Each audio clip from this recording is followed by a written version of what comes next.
What's going on, everybody? Today we're going to be doing something a little bit more on the fun side. I'm going to be designing a logo for a band that my dad was in the 1970s. This is something I've been wanting to do for a while. I've thought about getting a t-shirt design for him. I just think he would get a kick out of it. So let's head over to Google and do some research. All right, so let's type in 1960s band logos. Maybe I should do 70s instead. So something that is very prominent in these types of logos from the 60s, 70s are a lot of curves and a lot of shapes and a little bit more of an abstract feel to it, like the logo is just kind of flowing from here to there. The kind of music that he did was very psychedelic, so I really want to reflect that. So maybe we'll do psychedelic band logos. Okay, this is more like what I'm looking for here. And even something like this would be super cool. Now, I can't find my sketchbook anywhere, but I have the next best thing, a simple sheet of paper. All right, so it's been a while since I've done any kind of a freehand drawing, illustration, logo, or anything like that. So let's just kind of play around with some stuff, and I'm just gonna jot some ideas down.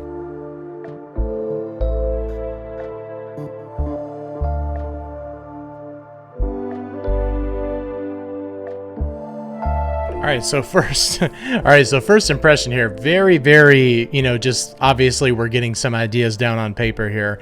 Not a big fan of how that R turned out right there. It looks almost like a lowercase p.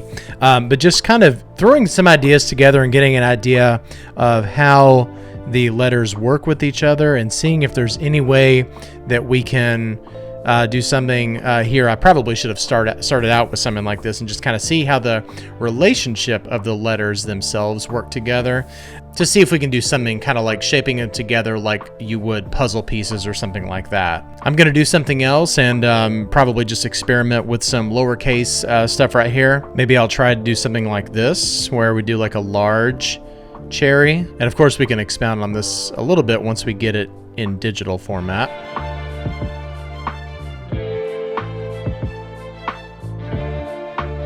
It's a little bit more psychedelic, but it's maybe not exactly what I want to do. I really do want to ensure that it looks like an established logo that was actually around back in the 1970s and kind of like putting his band in the same vein as like maybe Black Sabbath, Led Zeppelin. Those were definitely their influences. I've always looked at a lot of these psychedelic logos here, like they kind of look like lava lamps. So definitely the mood and vibe that I'm going for.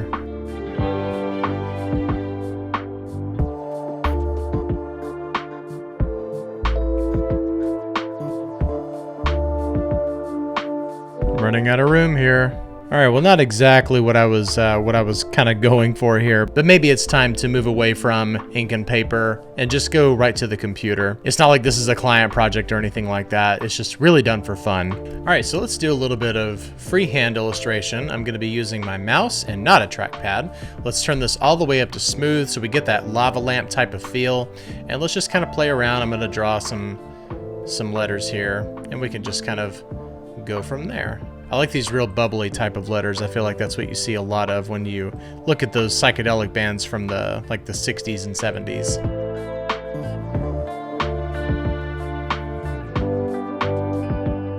And instead of copying the same P, I'm just going to do a new one, and we'll kind of really lean into the negative space of that R right there. And then of course, with our pencil tool, it'll just kind of course correct. Let's join those together and then just round that off there. I want it to look and feel very organic. Not a big fan of that very circular counter there, so let's redo that. And then maybe I'll play around with like having the E kind of sit on top of this L. Yeah, that works. That really works.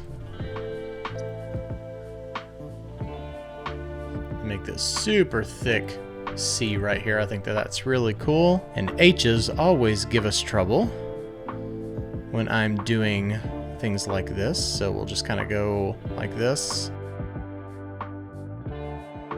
The key is to make sure that it doesn't look too perfect. And we'll do, and there's nothing for that E to sit on top of there. So we'll just kind of go like this. That's really cool. And we've got two R's in a row. I wonder if we can do something that kind of just makes it stand out a little bit. let's go in and make sure that we give this a nice curve, make sure it's nice and natural, and let's lean this R a little bit more into that negative space, just like we did before. So far, I am liking the relationship of these letters with each other. Don't make sure that this is a little bit straighter on the left side. It can look a little bit more like an A, and we want it to look like an R. So a little bit more straight over here, and then really curved over here on this side. And then we've got a Y, so let's kind of lean into this. I wonder, let's get weird with it and see if we do this, and if it's still... Nope. Alright, we gotta retry that. There we go, that's better. That Y is a little bit too thick though. I might kind of bring it in a little bit like this. I do like the contour of that, but I think it just goes over a little bit too much, and I think that is looking a lot better. Okay, so now what we need to do is we need to make these into solid shapes, and anything with a counter right here, we've got to go in and knock that out. So I'm going to do that real quick. Okay, and now everything else we can just make into a solid color. Cool. Alrighty. Well, I think that is a very cool logo, just like from a typography perspective. I'm gonna see if I can go in and do a little bit of tweaking here and just kind of maybe move this one down, and you know, like I want it to have that real lava lamp look where it just kind of goes maybe like this right here. I want to make sure that we get our spacing nice and good. We'll bring this up right here, bring this up here. I think we'll just kind of bring everything up and just make sure that it's nice and close to each other. Get a real nice 60s vibe going on here. I wonder if we could add in some like just little, you know, things like this, little elements here that don't necessarily mean anything, but just kind of lends itself to that, you know, lava lamp type of feel, and just make it extra trippy, as they used to say.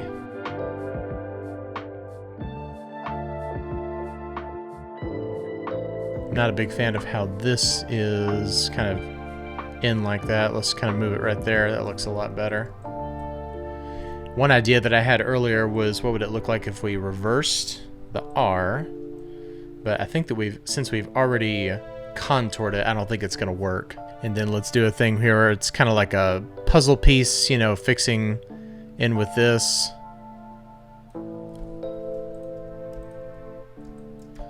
That's cool. And what we could do is something like this, where we highlight the letters themselves, and we want to do something like, you know, since the name of it was Purple Cherry, it's kind of like in the middle of like red and purple. So we gotta go kind of like maybe something like this, a little bit more magenta, I think.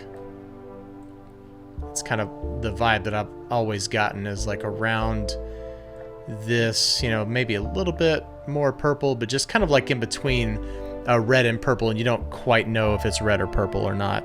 And then for this, maybe like a darker red, and we can just kind of highlight those little elements there. They don't necessarily mean anything, but they don't really have to. They're kind of like little globs of liquid, you know, just complementing the main type itself. I think that's pretty cool.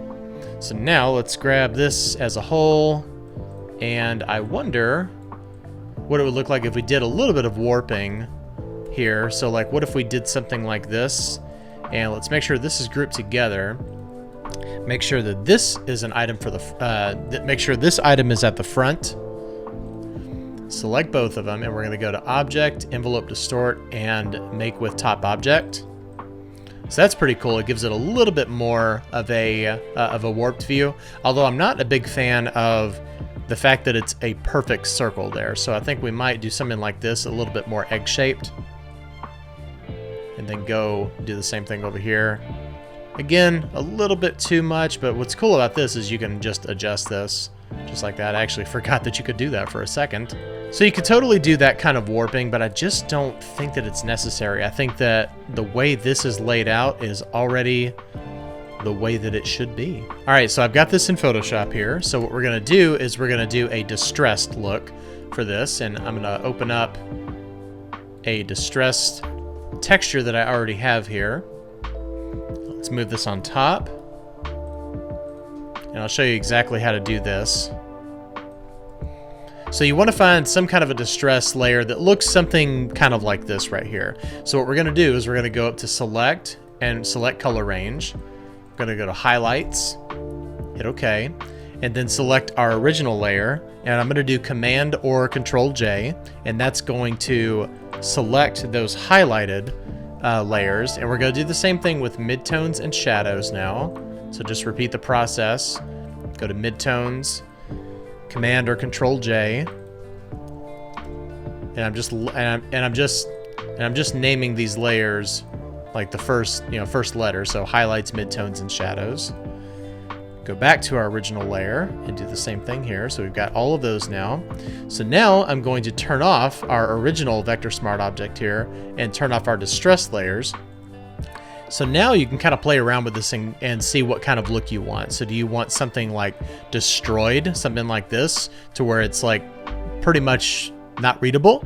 Or do you want to just take away the midtones and the shadows and you're kind of left with this distress look right here? And then you can also kind of get an idea of what it would look like on a black shirt. And then you could always turn on the shadows and the mid-levels, the midtones. But if you want it to be a little bit more legible, probably just the highlights alone would be just fine. So I'm going to turn off both of these, and now I'm going to save this out to my desktop, and we're going to save it as a PNG.